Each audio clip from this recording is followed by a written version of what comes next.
Hello दोस्तों, आज के इस वीडियो में हम अष्टांग योग के बारे में पढ़ेंगे। तो चलिए देखते हैं। दोस्तों, अष्टांग योग का जनक महर्षि पतंजलि को माना जाता है और अष्टांग योग के 8 अंग होते हैं।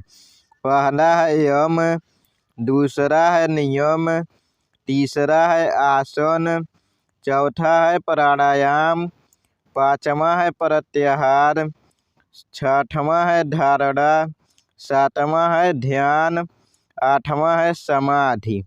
दोस्तों, ये जो शुरू के 5 अंग हैं ये बहिरंग में आते हैं और ये जो अंतिम के 3 अंग हैं ये अंतरंग में आते हैं। तो चलिए अब हम एक एक करके इनके बारे में जानते हैं। दोस्तों, अष्टांग योग का पहला अंग है यम और यम के 5 भाग होते हैं। पहला है अहिंसा, दूसरा है सत्य, तीसरा है अस्तेय, चौथा है ब्रह्मचर्य, पाँचवा है अपरिग्रह।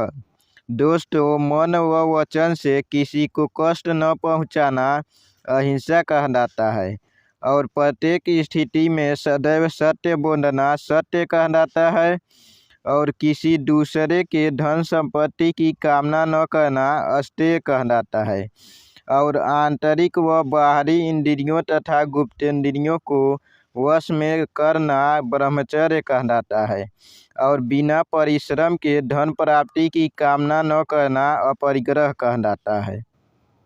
दोस्तों, अष्टांग योग का दूसरा अंग है नियम और नियम के भी 5 भाग होते हैं। पहला है शौच, दूसरा है संतोष, तीसरा है तप, चौथा है स्वाध्याय, पाँचवा है ईश्वर प्रणिधान।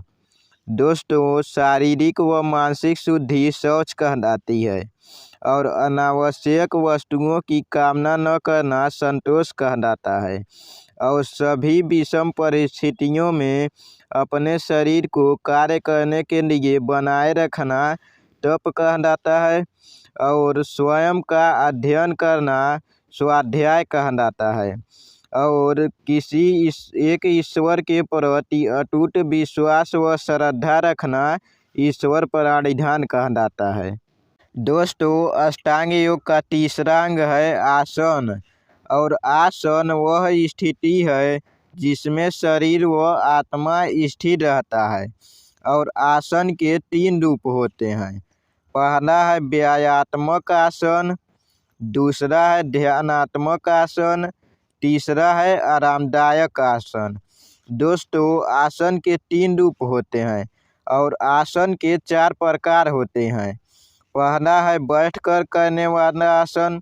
दोस्तों, इसमें उदाहरण के लिए हम ले सकते हैं सुखासन, वज्रासन और गोमुख आसन। दूसरा है खड़े होकर करने वाला आसन। इसमें है वृक्षासन, ताड़ासन और गरुड़ासन। तीसरा है पीठ के बल करने वाला आसन। इसमें है हलासन, सर्वांगासन और पवन मुक्तासन। चौथा है पेट के बल करने वाला आसन। इसमें है भुजंगासन, धनुरासन और नौकासन। दोस्तों, अष्टांग योग का चौथा अंग है प्राणायाम। दोस्तों, प्राणायाम 2 शब्दों से मिलकर बना है, प्राण प्लस आयाम। प्राण का अर्थ होता है श्वास व प्राण वायु और आयाम का अर्थ होता है दिशा एवं नियंत्रण, अर्थात श्वास को नियंत्रण करना ही या श्वास को दिशा देना ही प्राणायाम कहलाता है और प्राणायाम के 3 भेद होते हैं। पहला है पूरक, दूसरा है कुंभक, तीसरा है रेचक।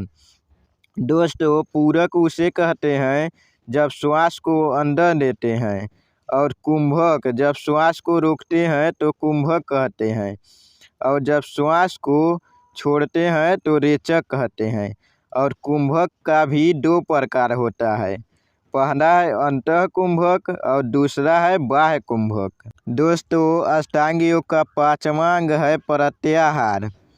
दोस्तों, अपने मन को तथा अपने इंद्रियों को काम वासना से दूर रखकर नियंत्रण पा लेना ही प्रत्याहार कहलाता है और छठवां है धारणा। दोस्तों, धारणा का शाब्दिक अर्थ है धारण करना।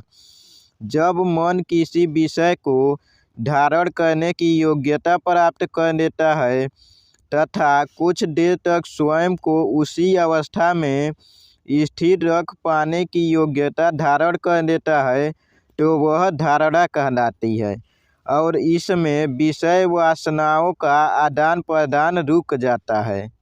दोस्तों, अष्टांग योग का 7वां अंग है ध्यान। मन को किसी विषय में बिना किसी बाहरी व अंदरूनी अवरोध के लगाए रखना ध्यान कहलाता है और धारणा का परिपक्व रूप ही ध्यान है। और 8वां अंग है समाधि।